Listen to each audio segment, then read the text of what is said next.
अस्सलाम वालेकुम। उम्मीद है आप सब खैरियत से होंगे। मेरा नाम सलमान।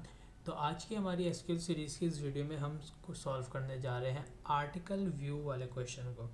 सो without wasting any time let's get to the question and don't forget to subscribe our channel. तो इस सवाल का जो टेबल हमें गिवन है वो थोड़ा सा यूनिक है, तो हम इसको क्लोजली स्टडी करते हैं। इस टेबल के अंदर हमें 4 कॉलम्स दिए हुए हैं। First column is the article ID, second is author ID, viewer ID and view date. अब इसकी डिस्क्रिप्शन में लिखा हुआ है there is no primary key for this table, the table may have duplicate rows. इसमें कहा जा रहा है कि भाई इस टेबल के अंदर ना कोई भी प्राइमरी की एग्जिस्ट नहीं करती है, so there is no unique value.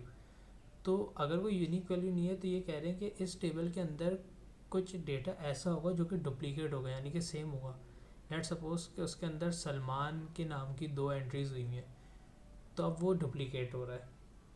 Now, each row of this table indicates that some viewer viewed an article on some date.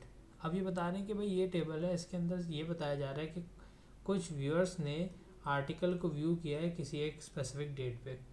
Note that the equal author ID and viewer ID indicates the same person. अब वो बोल रहे हैं कि अगर author ID और viewer ID आपकी same है तो यानी कि वो एक ही बंदा है। Now right a solution to find all the authors that viewed at least one of their own article।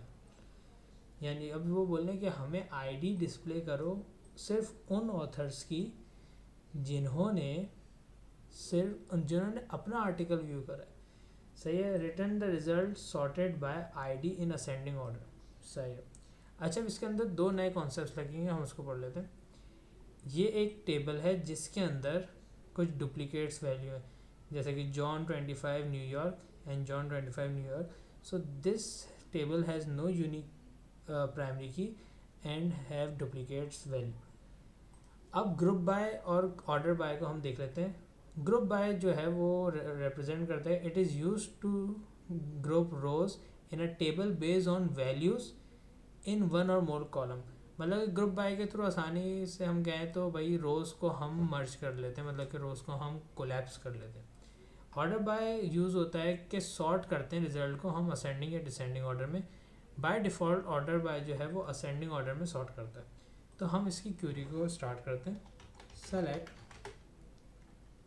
हमें डिस्प्ले करनी है आईडी इसकी, article ID from table name is view views.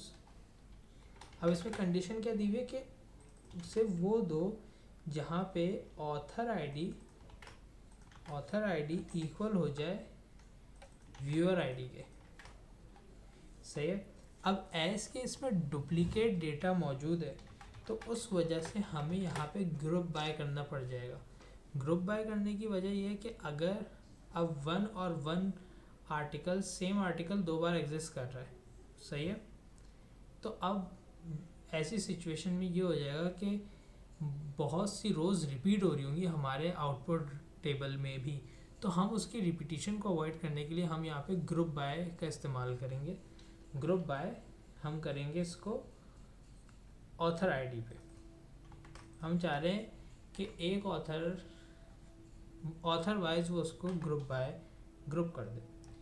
अब हमें इसको ऑर्डर में भी शो कराना है, असेंडिंग ऑर्डर में, तो हम इस पर लिखेंगे order by again author ID. तो हम अपनी क्यूरी को रन करके देखते हैं कि क्या ये हो रही है, लेकिन ये नहीं होगी क्योंकि एक इशू आएगा जो कि मैं आपको दिखाना चाह रहा था। वो इशू क्या आ रहा है? तो इशू ये आ रहा है इसमें एक्चुअली एक हमने ब्लंडर कर दिया कि आर्टिकल आईडी हमने करा दी डिस्प्ले। एक्चुअली हमें आर्टिकल आईडी डिस्प्ले नहीं करानी थी, हमें ऑथर आईडी करानी थी। दूसरी चीज़ जो हमें यहाँ पे देखनी थी कि इन्होंने यहाँ पे कॉलम की अलाइसिंग की हुई। अलाइसिंग होता है कि जहाँ पे हम किसी कॉलम को खुद से एक नेम असाइन करते थे, तो यहाँ पे अलाइसिंग के लिए हम यूज़ करते हैं एस का कीवर्ड और उसके बाद जो भी हमें उसको नेम प्रोवाइड करना है हम वो नेम लिख देते हैं। अब हम इसको रन करके देखते हैं कि हमें क्या सेम प्रॉब्लम्स और इशू फेस हो रहा है। नहीं, तो हमारी क्वेरी इनिशियल टेस्ट केस पे रन होगी। Now let's submit it. Now as you can see हमारी क्वेरी जो है इसने तमाम टेस्ट केसेस को सॉल्व कर दिया। सो आई होप आपको ये वीडियो अच्छी लगी। अगर आपको कोई भी कन्फ्यूजन हो इसमें किसी भी टॉपिक से रिलेटेड तो आप आराम से कमेंट सेक्शन में पूछ सकते हैं। मज़ीद वीडियोस के लिए इस चैनल को सब्सक्राइब करना मत भूलिएगा। Thank you.